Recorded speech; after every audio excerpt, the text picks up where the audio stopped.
Just going to run this dog to see if we can find any type of human remains that are left. Listen to Where Secrets Go to Die, The Disappearance of Derek Hennigan. From the Detroit Free Press, a new podcast set in the woods of Michigan's Upper Peninsula. Available on Apple, Spotify, Freep.com, or wherever you get your podcasts. Now, the BuckeyeXtra podcast with Rob Aller, Bill Rabinowitz, and Joey Kaufman from the Columbus Dispatch. Hello, everybody. Welcome back to the BuckeyeXtra Football Podcast, the two-man edition of our Buckeye Football Podcast. This is Joey Kaufman. I'm joined by Bill Rabinowitz, and we are going to go over the transfer portal spring window, which closed on Tuesday. That was the deadline for players across the country, across the FBS and FCS, to submit paperwork or notify their schools of an intention to transfer.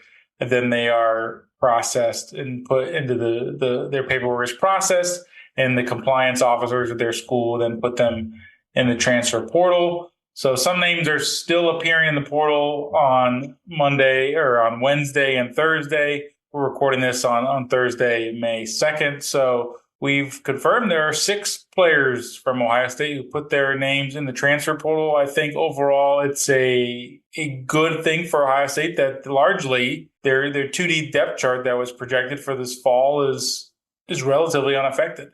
The no news is good news for Ohio State. Right. We certainly expected, and honestly, I think people inside the program expected at least one quarterback to leave.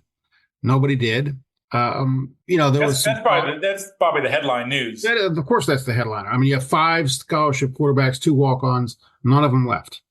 It would have been a huge surprise if Will Howard left. You could make a case for, and it would have been honestly a big surprise if Julian Sand had left because he's clearly made an impression as a freshman this spring. But I think any of the other 3, you could say, well, I would understand why they would go in the portal. You have Devin Brown, who's in his 3rd year and might again be on the outside looking in. We don't know that. He could win the job in training camp, but right now I still think Will Howard's the front runner, although Devin Brown did have a good spring.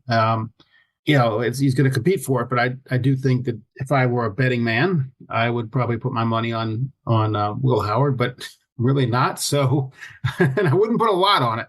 I wouldn't bet the house on it. And then you have Lincoln Keenholz, who's kind of caught in the middle in certain ways. He's a redshirt freshman. Of course, we all remember he got thrust into the Cotton Bowl game when Devin Brown got hurt. Didn't go well, but they still like him. It wasn't his fault that he had to go in there that game with a pretty bad offensive line and that blank storm that he had to endure. And then you have Aaron Noland, the other quarterback who had been the only quarterback in the recruiting class until Julian Sand transferred from Alabama when Nick Saban retired. So you could see a case where Aaron Noland would say, wait a minute, why don't I go somewhere where I'm clearly the best freshman? But he didn't. And so it's a testament to the faith that they have in Ohio State's ability to develop them. It's, I think, a testament to the fact that it must be a fairly close quarterback room. And also, they might be just playing the long game. I mean, Will Howard, if he's the starter, is a 1-year guy. So next year, the job is wide open. And any of these guys can make a case that, okay, I've got a year in the system. I'll take my chances.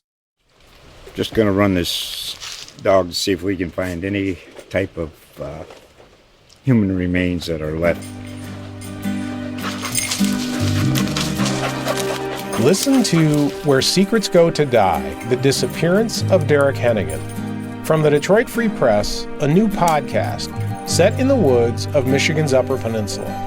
Available on Apple, Spotify, Freep.com, or wherever you get your podcasts.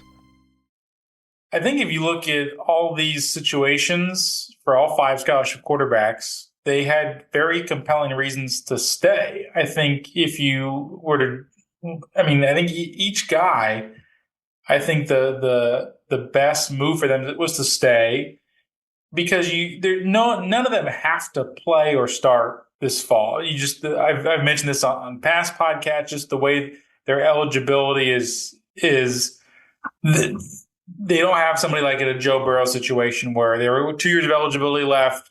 You want to start for 1 or 2 years in college, you better go now if you're not gonna start in the fall. Not the case with any of these guys.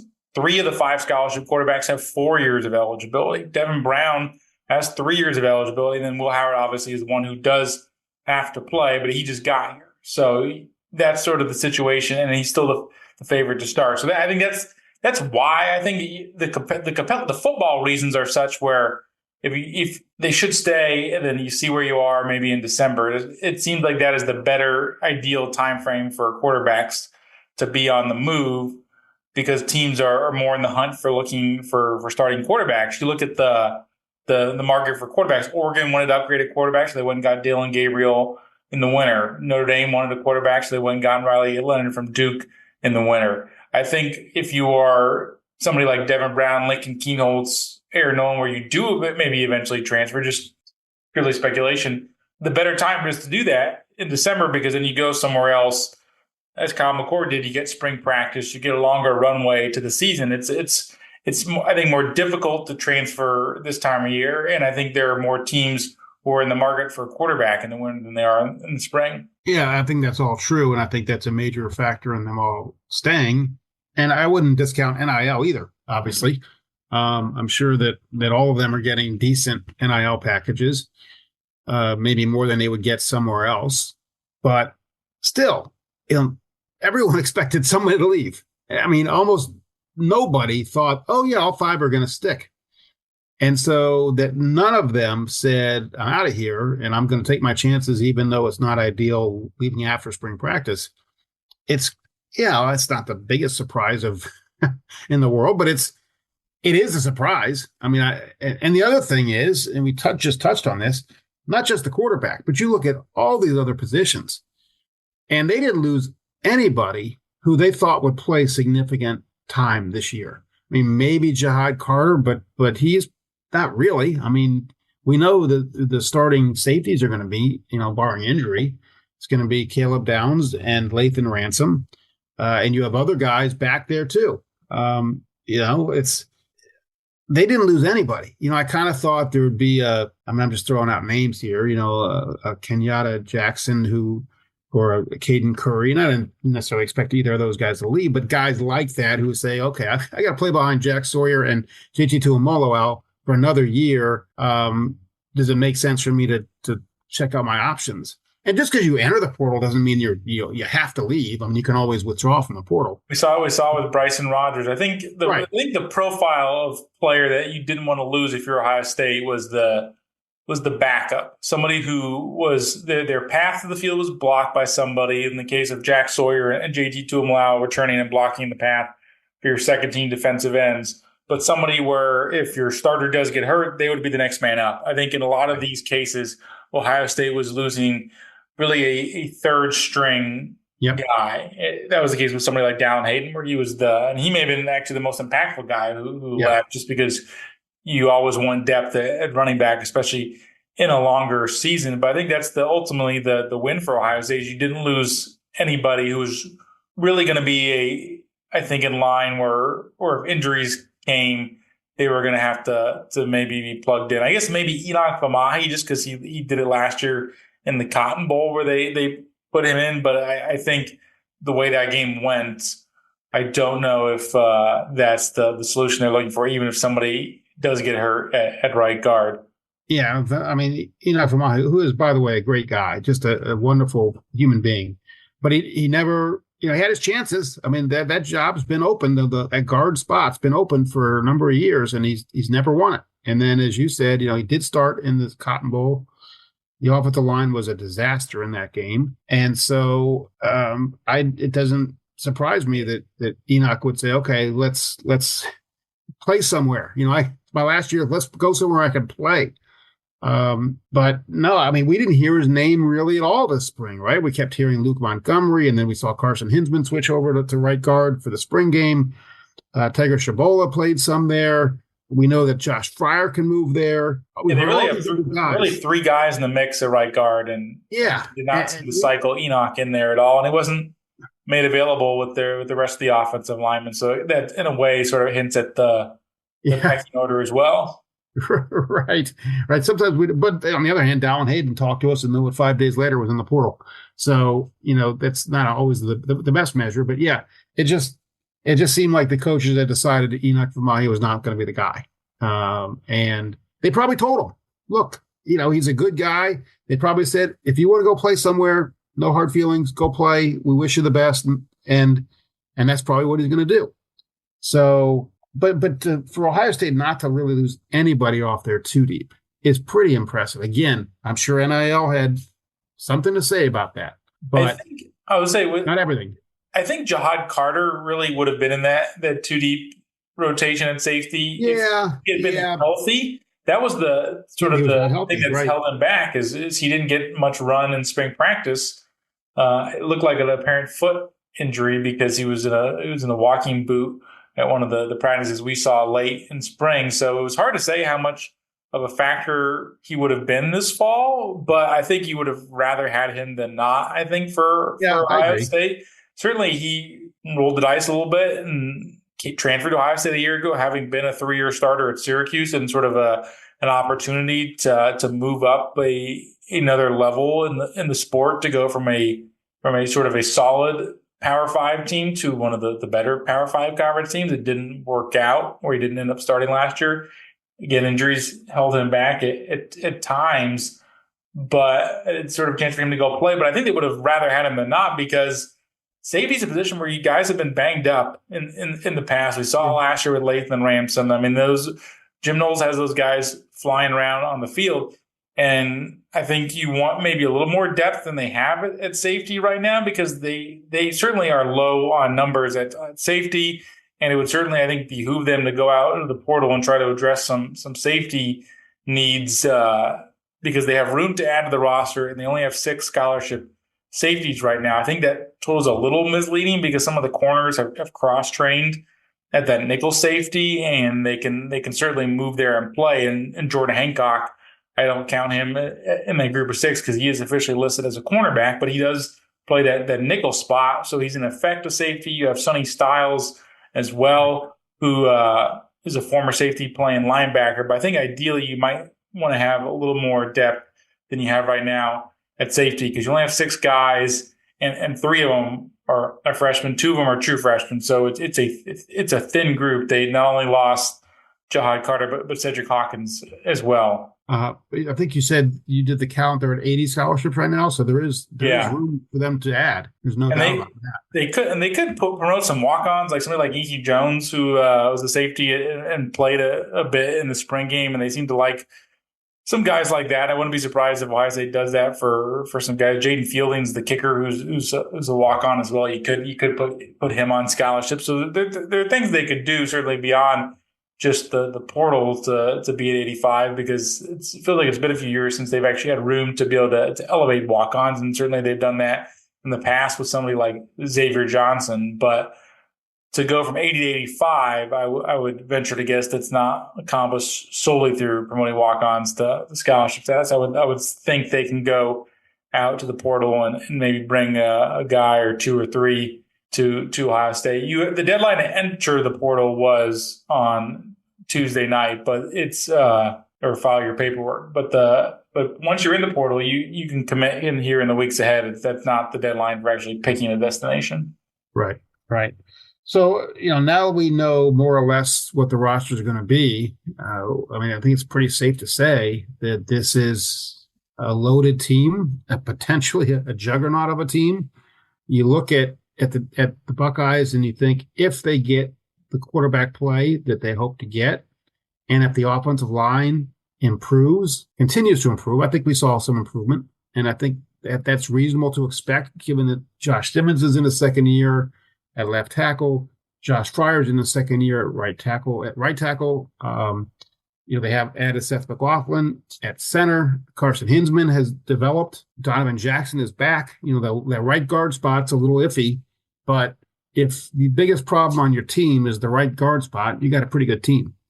And it's not like there aren't options there. They're just not proven options. So you look at the rest of this team, you look at the defense, You look at the skill position players with Travion Henderson and Quinshon Judkins and a wide receiver group led by Emeka Egbuka. And, we heard all last year about Cornell Tate, how good he was going to be. We saw this year Jeremiah Smith, who is, as a boy, a man among boys. He's a freshman. And we just heard nothing but absolute raves about him. You got to replace Cade Stover at tight end, but G. Scott's been, I think I jokingly called him G. Scott Sr. He's been here long enough to be G. Scott Sr. He's been here, this is his 5th year, I think. And so this is a loaded team. And certainly injuries can nail you. But you look at the schedule, and it's quite a manageable schedule. You got Oregon. At Oregon, obviously that's the tough game, maybe the toughest game. You got at Penn State, because it's always tough to play at Penn State. And then you got Michigan, because it's Michigan, and we know what's happened. But you look at Ohio State on paper right now and Michigan on paper right now, if you took away the other stuff, you'd say Ohio State's a clear favorite. You can't, and the pressure on Ohio State is going to be ungodly for that game. I mean, that's Armageddon if they lose that game. But that's really it. I mean, I just don't see them losing any other game this year. No, it's certainly a good roster. It's why I think the most important storyline for Ohio State was, and just development, was keeping that roster together in the spring window and not getting poached by other schools, because you're already one of the best rosters in college football. I think there are ways they could have upgraded, but you're also limited by the talent that's available in the portal. I think maybe if there was a left or right tackle in the portal who was a starter somewhere else, who was a good starter somewhere else, they could have maybe gone after them. But the supply in this spring window cycle has just not been ideal. It's hard enough to get a tackle in the transfer portal. It's even harder in the spring. And I think that situation is something to keep in mind for Ohio State. Yeah, I think they'd be more interested in the guard and the tackle, honestly. I think they feel pretty good about Josh Simmons in the second year. And Ryan Day raved about Josh Fryer's development at right tackle. And, he had his ups and downs last year. Both of them did. Both those tackles did. But I think you feel better about those guys this year. Again, we'll wait and see until the season starts. But I don't think there's this kind of level. There's the level of concern / panic about the offensive line that there was a year ago, especially since you're going to have an experienced or somewhat more experienced quarterback, very much more experienced if it's Will Howard, playing behind him. And last year, you knew you were going to have a guy who hadn't started a game. Well, McCord started one game, but basically inexperienced quarterbacks. This year, you're likely to have Will Howard, who started a bunch of games. And, I just don't think there's that same level of concern. But it is an issue. It's an issue in part because there aren't many other issues. So that one's exacerbated. But it is a legitimate issue because the offensive line did not play to Ohio State standard last year. Yeah, I think guard is certainly the big question. And I don't know if you could have brought in somebody who has some swing capability between guard and tackle. And they still could. That still could be an option. But it just doesn't feel like, based on the options that are out there, that there's a slam dunk guy to really go after and get, because especially when you contrast it to the guys they brought in the winter. I mean, Quinshon Judkins was an all SEC running back who ran for, I think it was one of the top rushers in college football the last 2 years. Will Howard was a starter with 24 starts under his belt. Caleb Downs was an All-American as a freshman at Alabama. So Seth McLaughlin was a multi-year starter, but especially with guys like Judkins and Downs, I mean, they were some of the best in the SEC. Yep. And you certainly didn't see the best of the SEC going in the portal this month. You're seeing more guys who are backups looking for an opportunity, maybe somewhere else where a team is really desperate for an option at a certain position. I think that's typical and natural, because if you're going to enter the portal, you're more likely, you want to do it really in December. That's the better time to do it, because then you do get a spring practice. And the ones who leave after spring practice are ones that generally are ones who hoped that they could win a starting job somewhere, didn't, or it doesn't look good for them, and are kind of scrambling because the best options are already gone. And they kind of, it's not the case with everybody, but I think in general, that's more likely the case with the spring transfers than the December transfers. I don't know. Do you agree with that? Yeah, I think it's true. It feels like sometimes in the winter you get guys who are more interested in a change of scenery for maybe a chance to play at a higher level program. And in the spring, you get guys who are changing due to their circumstances at the school due to largely the way they end up on the depth chart. It feels like for Ohio State, they've tended to lose guys maybe who end up being lower in the pecking order than they ideally wanted to be. And that's why they end up transferring in the spring. You have a chance maybe in the spring to get a shot at playing time, and it doesn't end up going that way. You look at the guy they lost last year. I mean, Caleb Brown, wide receiver who was pushing the playing time, didn't happen. He transferred. Even I think probably the most extreme case was probably the best player they've lost in the spring window was Jameson Williams. Yep. That was, I guess, before there was a spring window officially, but it was after spring practice where Jackson Smith and Jigba had surged up the depth chart and was sort of going to pass him, and he transfers to Alabama. But those are the guys who are typically transferring in spring. And in December, you're dealing with coaching changes. Right. I don't think Caleb Downs is here if Nick Saban is still at Alabama. Probably the same with Seth McLaughlin, too. So coaching changes are a big part of it. You don't find coaching changes after spring practice. Maybe assistant coaches, as we found out, but not head coaches generally. Yeah, Nick Saban's retirement was great for Ohio State because they landed perhaps their best defensive player in Caleb Downs. And if Julian Sain ends up being the starting quarterback at some point at Ohio State, you land an All-American defender and potentially your quarterback of the future. So I think Seth McLaughlin. Yeah. Well, Seth had transferred before Saban retired. He was going to transfer either way. Okay. Well, anyway, I don't know that there's a whole lot else. We're kind of entering the only, you hate to say it, dead period of the year for college football, because it seems like there's never a dead period, but a quieter period now. We don't really have anything Ohio State related until late July when Big Ten Media Days happened. This year's going to be a 3-day thing because of the new Pac-12 schools that are in the Big Ten. But, coaches can coach a little bit. It used to be this time of year, like coaches were not necessarily look at players, and they were completely out of the picture.